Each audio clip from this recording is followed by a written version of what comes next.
ഭാഗവതഹംസം മള്ളിയൂർ ശങ്കരൻ നമ്പൂതിരിയുടെ 104-ാം ജയന്തി ആഘോഷങ്ങൾക്കും ശ്രീമദ് ഭാഗവതാമൃത സത്രത്തിനും മള്ളിയൂർ ക്ഷേത്രാങ്കണത്തിൽ തുടക്കമായി. ചൊവ്വാഴ്ച വൈകിട്ട് മള്ളിയൂർ പരമേശ്വരൻ നമ്പൂതിരിയുടെ കാർമ്മികത്വത്തിൽ ശ്രീകൃഷ്ണ വിഗ്രഹ പ്രതിഷ്ഠ നടന്നു.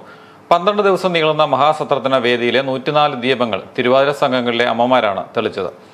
ഫെബ്രുവരി 2-ന് ജയന്തി ആഘോഷ അനുസ്മരണ സമ്മേളനവും നടക്കും. ശ്രീമദ് ഭാഗവത മാഹാത്മ്യ പാരായണവും വെൺമണി കൃഷ്ണ നമ്പൂതിരിയുടെ അനുഗ്രഹ പ്രഭാഷണവും നടന്നു. മള്ളിയൂർ ശങ്കരൻ നമ്പൂതിരിയുടെ ജയന്തി ആഘോഷങ്ങളോടനുബന്ധിച്ചുള്ള കലാപരിപാടികൾക്കും തുടക്കമായി. സംഗീത ലോകത്തെ വിസ്മയമായ 10 വയസ്സുകാരി കുമാരി ഗംഗ ശശിധരൻ വയലിൻ കച്ചേരി അവതരിപ്പിച്ചു. വയലിൻ മാന്ത്രികതയിൽ ആസ്വാദക ഹൃദയങ്ങൾ കീഴടക്കുകയായിരുന്നു ഗംഗ.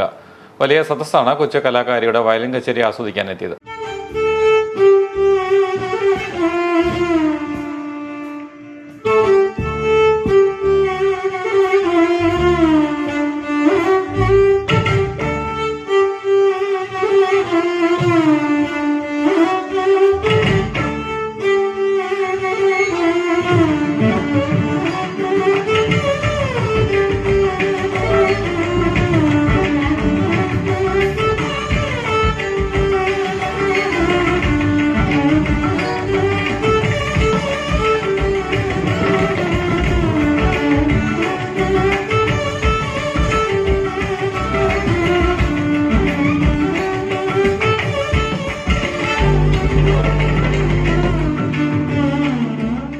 മള്ളിയൂർ പരമേശ്വരൻ നമ്പൂതിരിയാണ് ഭാഗവതാമൃത സത്ര മുഖ്യ ആചാര്യൻ.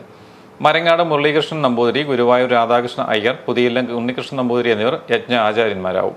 മള്ളിയൂർ ശങ്കരൻ നമ്പൂതിരിയുടെ ജയന്തിക്ക് മുന്നോടിയായി ഗണേശ മണ്ഡപത്തിൽ നടന്നുവരുന്ന 66 ദിവസത്തെ മള്ളിയൂർ ഗണേശ സംഗീതോത്സവം തിങ്കളാഴ്ച സമാപിച്ചു.